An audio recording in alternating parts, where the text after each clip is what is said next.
Salut les amis, on se retrouve pour le débrief d'après-match entre l'Espagnol Barcelone et le Barça. Un match qui s'est terminé sur un score de 2 partout. Donc n'hésitez pas à vous abonner, liker et activer la cloche de notification. Alors on est parti sur une base de 4-3-3 avec Ter Stegen dans les cages, Araujo et Piqué en charnière centrale, Jordi Alba comme ailier droit, Sergio Dest comme latéral gauche et Sergio Dest comme latéral droit. En numéro 6 on a Busquets accompagné de Pedri et Gavi. Oui, en attaque, c'est Gavi comme ailier droit, Ferran Torres comme numéro 9 et Adama Traoré comme ailier droit. Donc, c'était un bon. La première mi-temps était assez bonne, surtout du côté du Barça, avec de bonnes relances. C'est un match qu'on a commencé avec un bon pressing. Un bon pressing. Et on a réussi à créer beaucoup d'occasions, assez beaucoup. Et notamment le premier but qui vient assez rapidement, un but signé par Pedro sur une passe décisive de Jordi Alba. Jordi Alba, oui. Donc c'était un bon premier mi-temps et on a aussi gagné la bataille du milieu des terrains avec une bonne possession de balle. On a créé assez d'occasions et franchement, on a intimidé un peu l'Espagnol Barcelone. Euh, on a intimidé l'Espagnol Barcelone presque toute la première mi-temps. Donc, sur une erreur défensive, bizarrement, on encaisse le premier but. Une manque d'efficacité défensive. Un but signé par Dadier, le numéro Dadier, en tout cas, c'est Dadier l'attaquant. Donc là, il un premier but et ça fait 1-1 partout. Donc, comme je l'ai dit, c'était une bonne première mi-temps. Et ensuite, on a perdu Araujo qui s'est blessé. Oui. Et c'est là que tout a commencé par dégénérer. Donc, en première mi-temps aussi, là aussi, des bonnes combinaisons. On a Araujo, Busquets, et Adama Traoré et Sergio Dest qui ont bien combiné ensemble avec des passes et qui ont créé notamment ils ont créé beaucoup d'occasions. Et aussi de l'autre côté, entre Gavi et Jordi Alba. Donc, sur la première mi-temps, on perd déjà Araujo, ce qui est tellement grave puisque finalement il va être remplacé par Eric Garcia qui lui vient juste de revenir de blessure. Alors, la seconde mi-temps, c'est une seconde mi-temps assez compliquée pour le Barça puisque on n'arrivait pas à créer assez d'occasions. Et la seule occasion qu'on a réussi à créer concrètement, c'était sur le but de Gavi. C'était sur le but de Gavi. Et il avait une mésentente entre les deux défenseurs de l'Espagnol Barcelone. Donc Gavi profite de la situation et marque le but. Et quelques minutes après, bizarrement, le but est signalé hors jeu puisque il avait Frenkie de Jong. Après la passe le dégagement de Jordi Alba, il avait Frenkie de Jong qui a touché sa main et il ne l'a pas fait par exprès. Et finalement, le but a été annulé et ça reste 1-1 partout. Donc, comme je l'ai dit, sur une seconde mi-temps, on n'arrivait pas à créer beaucoup d'occasions. Quasi les occasions n'étaient pas. On n'avait pas créé assez d'occasions. Donc, le Real Sociedad a su profiter de la situation. Ils ont commencé à mettre le pressing et franchement, on a perdu beaucoup de choses, notamment sur la blessure comme je l'ai dit, la blessure de Araujo qui nous a fait mal. Et ensuite, bizarrement, il marque le deuxième but, un but fautif. C'est le seul fautif pour ce but. C'est Eric Garcia, un joueur de l'Espagnol Barcelone. On voit un centre à la surface, dans la surface de réparation de Ter Stegen. Eric Garcia était debout, mais il voit que le centre venait. Au lieu de suivre le gars, il s'arrête d'abord.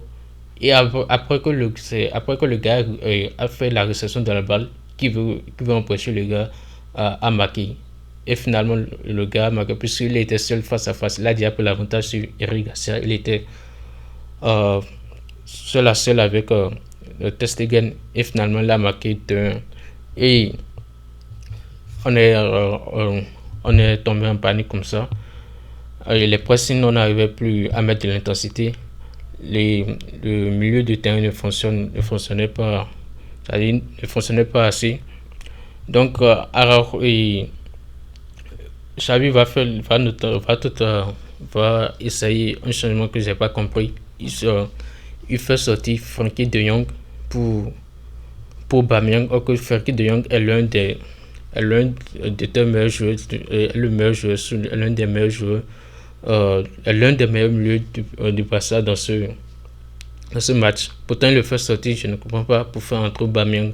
Normalement, c'est Ferran Torres qui devait sortir, puisqu'il ne faut, il n'était pas bon, il n'était pas assez efficace devant les cages, puisque en premier mi-temps,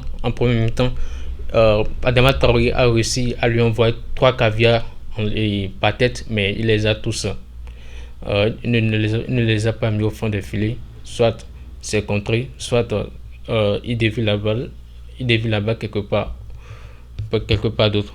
Donc c'est un premier mi-temps assez raté du côté de Ferran Torres et en général un match assez décevant encore de sa part, puisque en premier mi-temps, comme je l'ai dit, il avait environ 4 occasions de tête qu'il n'a pas su marquer.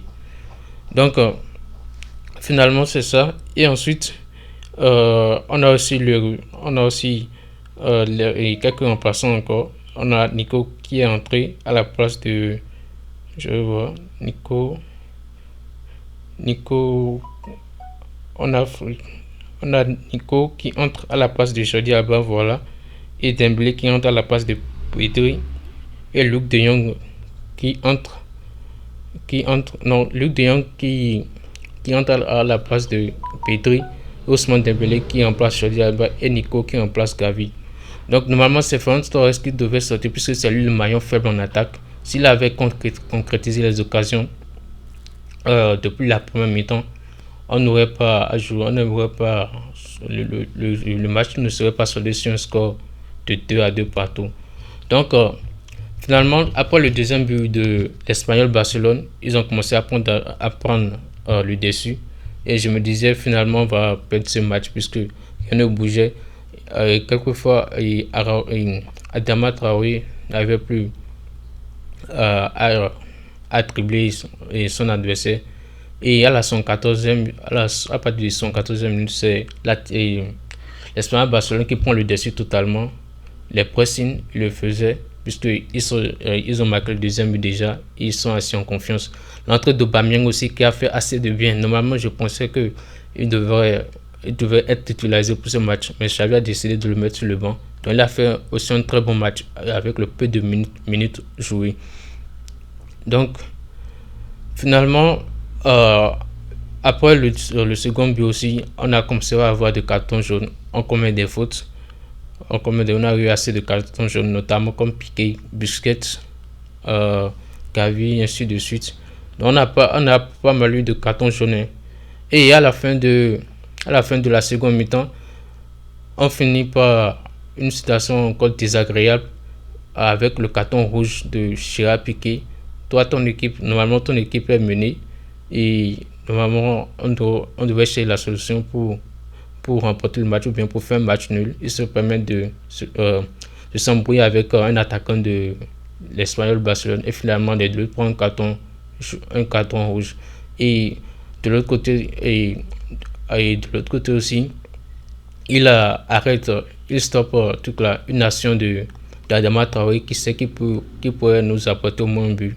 Donc à cause de son embrouille, cette action a été arrêtée et les deux joueurs des deux côtés ont reçu un carton rouge. C'est Piqué et Nico du côté de l'Espagnol Barcelone. Donc finalement, le seul choix payant de Xavi pour ce match, c'est l'entrée de Luc de Jong. Finalement, c'est lui qui a inscrit notre deuxième but à la toute dernière minute dans le temps additionnel, sur encore un bon centre de Adama Traoré. D'ailleurs, Adama Traoré qui a fait un excellent match. Il était bon partout, franchement. Sur le côté droit, il était assez bon. Je peux dire qu'en attaque, c'est lui notre meilleur attaquant pour ce match. pas n'importe quel centre, un centre millimétré à la Dani Alves et qui trouve la tête de Luc de Jong, qu'il envoie sur le petit filet de Thiago Lopez qui ne pouvait pas sortir la balle. Et finalement, on est sorti 2-2 dans ce match, dans ce derby face à l'Espagnol Barcelone. Alors, mes tops dans ce match, je vais prendre Araujo, même s'il a été sorti. Il s'est blessé à la première mi-temps. Araujo, Jordi Alba qui a fait au moins un match assez remarquable. Dest, qu'il était bon défensivement et offensivement puisqu'il combinait assez avec Adama Traoré. Les deux s'entendaient assez bien. En milieu de temps, je vais prendre Pedri et Frenkie de Jong. Même si Frenkie de Jong est sorti, finalement les deux sont sortis. Donc je prends Pedri et Frenkie de Jong. En attaque, je choisis de Adama Traoré, Gavi et Aubameyang. Aubameyang a été bon sur le match aussi. Et franchement, c'est pas le résultat qu'on attendait. On attendait une victoire à tout prix, mais malheureusement, on a fini quand même avec un match nul. Et ce à quoi je suis content, c'est qu'on passe devant l'Atlético Madrid et actuellement on est 4ème de la Liga. Normalement, on devait gagner ce match, mais on a fait un match nul. Bon, c'est un peu décevant. Donc, il faudra se concentrer sur le prochain match. Et vivement une victoire. Et on se retrouve la semaine prochaine pour l'Europa League entre le Barça et Napoli. D'ici là, on se dit ciao. N'hésitez pas à vous abonner, liker et activer la cloche de notification.